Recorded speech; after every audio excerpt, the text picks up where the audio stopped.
आइए अब थोड़ा सा हम समझते हैं भारतीय सब लोग पार्टी के बिहार प्रदेश के मीडिया प्रभारी संगठन सचिव कि आपके अगर विधायक राजपुर के विधायक जीत जाते हैं तो राजपुर के क्षेत्र में आप क्या विकास करेंगे, शिक्षा के क्षेत्र में, स्वास्थ्य के क्षेत्र में, शिक्षकों के लिए आप क्या करना चाहेंगे। जी अजय मिश्रा जी, यदि आपके विधायक जी जीत जाते हैं राम प्रसाद जी राजपूत विधानसभा क्षेत्र से, तो आपकी प्राथमिकता क्या होगी शिक्षा के लिए, स्वास्थ्य के लिए, तमाम तरह के जो हमारे शिक्षक जो हैं परेशान हैं उन लोगों के संदर्भ में आप क्या करना चाहेंगे। देखिए, शिक्षकों का मुद्दा सबसे पहले आप ये ऑन रिकॉर्ड है कि जब शिक्षकों ने अपनी समान कार्य के लिए समान वेतन की मांग को उठाया बड़े लेवल पर, तो सबसे पहले अगर किसी पार्टी ने इस मुद्दे को लिया, उस पर बात की, तो वो भारतीय सब लोग पार्टी के राष्ट्रीय अध्यक्ष डॉक्टर अरुण कुमार हैं। कारण ये, डॉक्टर अरुण कुमार खुद भी एक शिक्षक रहे हैं। शिक्षा का महत्व क्या है, उनसे बेहतर मुझे नहीं लगता कि बिहार में फिलहाल कोई ऐसा व्यक्ति है जो बता सकता हो। जो व्यक्ति शिक्षक रहा हो, जो इस व्यक्ति के कई स्कूल चलते हों, जिनके पिताजी भी शिक्षक रहे हों, अगर ऐसा व्यक्ति शिक्षा पर नहीं बोलेगा तो फिर कौन बोलेगा। तो शिक्षा के लिए हमारे पास स्पष्ट नीति है। और देखिए, ये जहाँ तक आप पिछले 15 साल की बात कर रहे हैं, तो ये पिछले 15 साल जो है उसके 15 साल के डर दिखा के लोगों को भरमाने की कोशिश की जा रही है। मैं आपको शिक्षा का हाल बताता हूँ कि जिस 15 साल का डर दिखाया जा रहा है, उस 15 साल में बिहार में 4 यूनिवर्सिटीज़ की स्थापना हुई थी, और जिसमें कहा जा रहा है कि सुशासन है, उसमें सिर्फ एक प्राइवेट यूनिवर्सिटी बनी है। अगर हम हेल्थ की बात करें तो आज से 15 साल पहले बिहार में 62 सरकारी अस्पताल थे, 62 ओनली। आज भी 62 ही है, कोई 63वां नहीं बना है। अब कैसा सुशासन, हेल्थ में कोई प्रोग्रेस नहीं। आप देखा आपने क्या स्थिति हो गई थी जब कोरोना काल शुरू हुआ, तो मुख्यमंत्री जी कहते हैं कि घुसने नहीं देंगे मजदूरों को बिहार में। बिहार के बच्चे जो कोटा में फंसे हुए थे, ये कह रहे थे कि हम घुसने नहीं देंगे। अभी बिहार में सबसे बड़ी समस्या ये जो ढोंगी बैठे हुए हैं सत्ता में, इनको उखाड़ कर फेंकना है। हमारे पास हमारी पार्टी के घोषणा पत्र में एक एक चीज स्पष्ट है। शिक्षा पे कैसे काम करेंगे, स्वास्थ्य पे कैसे काम करेंगे। स्वास्थ्य पे सिर्फ काम नहीं करेंगे सर, अगर हमारी पार्टी कभी सत्ता में आती है तो हम पहले राज्य बनेंगे जो स्वास्थ्य का अधिकार देगा। बिहार के हर एक नागरिक को स्वास्थ्य का अधिकार दिया जाएगा, ताकि जिस तरह से शिक्षा के अधिकार में हर बच्चे को शिक्षा मिल रही है, वैसे बिहार की जनता को, हर एक व्यक्ति को स्वास्थ्य में स्वास्थ्य का अधिकार मिले। आखिर क्या हुआ है, सिर्फ सड़कें और बिजली आ जाना विकास का पैमाना नहीं है, जिसकी चर्चा बार बार मुख्यमंत्री जी करते हैं। कल अभी बोल रहे थे हमने सड़कें दी, हमने बिजली दी। अरे भैया, सड़क बिजली से बाहर आइए, 15 साल से आप सत्ता में हैं, कब तक सड़क बिजली पे बात कीजिएगा। शिक्षा का कोई मतलब नहीं है, स्वास्थ्य का कोई मतलब नहीं है, रोजगार का कोई मतलब नहीं है। कहाँ रोजगार, पिछले 15 सालों में रोजगार का आंकड़ा बताएं। आप रोजगार के लिए क्या करेंगे सर? रोजगार कोई एक पर्टिकुलर विधानसभा की चीज नहीं होती है। ये जो भी नीतियां बनती हैं, जी बिल्कुल, मैं उसी पे आ रहा हूँ। मैंने आपसे 2 चीजों की बात की, एक स्वास्थ्य और दूसरी शिक्षा। जब ये बुनियादी चीजें हैं, जब तक स्वास्थ्य और शिक्षा बेहतर नहीं होगी, तब तक रोजगार क्रिएट होना एट अ टाइम मुश्किल है। बाकी उसके लिए हम लोगों ने ये प्लानिंग की है कि हम, चूंकि बिहार की अर्थव्यवस्था जो है वो कृषि प्रधान अर्थव्यवस्था है, तो कृषि प्रधान अर्थव्यवस्था में रोजगार को कृषि के साथ जोड़ने का एक व्यापक प्रयास हमारे पास है। हमारे पास पूरा उसका मॉडल बना हुआ है कि कैसे हम अपने कृषि को रोजगार के साथ जोड़ेंगे। हमारे पास पूरा उसका एक मॉडल है। हम बहुत जल्दी जब अपना घोषणा पत्र प्रकाशित करेंगे तो सारी चीज़ें बाकायदा स्टेप वाइज लेकर आएंगे और पब्लिक को बताएंगे कि हमने कैसे बिहार को एक बेहतर ही नहीं बल्कि बेहतरीन बिहार बनाने का संकल्प लिया है।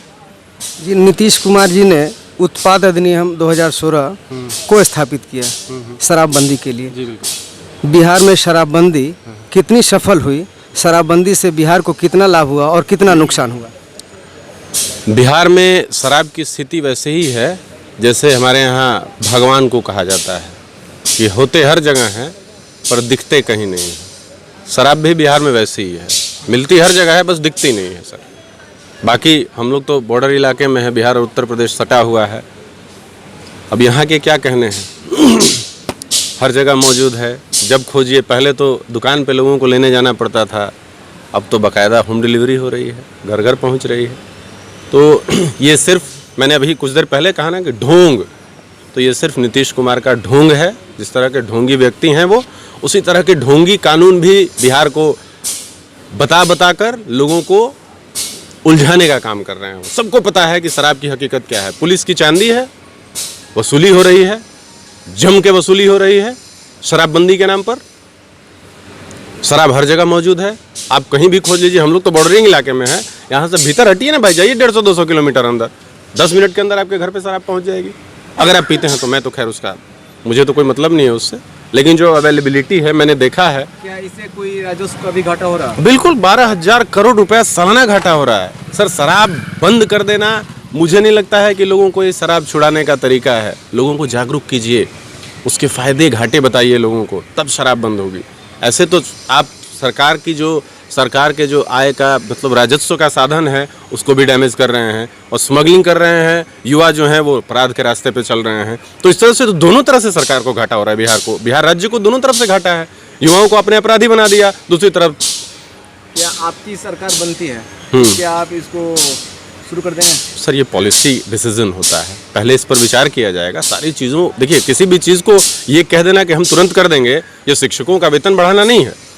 इंस आउट सोचने के बाद ही किया जाएगा, लेकिन ज़रूर कुछ ऐसी व्यवस्था की जाएगी कि सरकार को जो 12,000 करोड़ या 14,000 करोड़ का सालाना रेवेन्यू लॉस हो रहा है उसको पूरा किया जा सके। मतलब यह है कि शराब बंदी जो लागू हुआ है उसको चालू करेंगे, लेकिन एक सिद्धांत के साथ, एक तरीका के साथ, एक ऐसे कानून के साथ कि वो भी चले, लेकिन एक सिस्टम के तहत चले।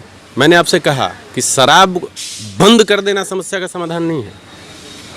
अगर आपने बंद किया हुआ है, बिहार सरकार ने बंद किया हुआ है ना, और अवेलेबिलिटी आपको भी पता है, आप तो मीडिया के हैं, मेरे से बेहतर जानते हैं कि हर जगह मौजूद है, हर जगह मिलती है, जहां आप कोशिश कीजिए। तो ये शराबबंदी होने से मुझे ऐसा लगता है कि हमारे जितने सारे युवा हैं सारे के सारे स्मगलर बन गए, सारे के सारे लोग जो हैं जेल के अंदर चले गए। तो चूंकि उनके सीआर पर, कैरेक्टर पर लाल निशान लग गया, तो जाहिर सी बात है कि वो नवयुवक अब नौकरी मांगने से वंचित हो जाएंगे। तो क्या ऐसा माना जा सकता है कि नीतीश बाबू का ऐसा षड्यंत्र था कि ऐसा कुछ उपाय करो कि नौजवान हमसे नौकरी भी न मांग सके?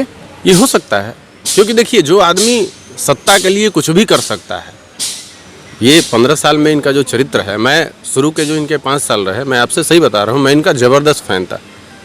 मैं लड़ जाता था, उस वक्त मैं दिल्ली रहा करता था, और मैं लड़ जाता था लोगों से कि यार ऐसा मुख्यमंत्री बिहार को मिलेगा ही नहीं। लेकिन उसके बाद जो इनके चरित्र का पतन शुरू हुआ है वो अकथनीय है। उस पर बात करने का कोई मतलब नहीं बनता है। ये आदमी जैसे पलटता है अपनी बातों से, जिस तरह का दम्भ आज इनके अंदर देखने को मिलता है। क्या कहा इन्होंने 5 सितंबर को, मुझे तो आश्चर्य हुआ कि एक मुख्यमंत्री ऐसे कैसे कह सकता है। शिक्षकों से उन्होंने कहा कि हम ही ने दिया है और हम ही देंगे। अब कौन है, भगवान है? इतना घमंड क्यों भाई? इस जनता ने आपको बनाया, आप सेल्फ मेड थोड़ी हैं।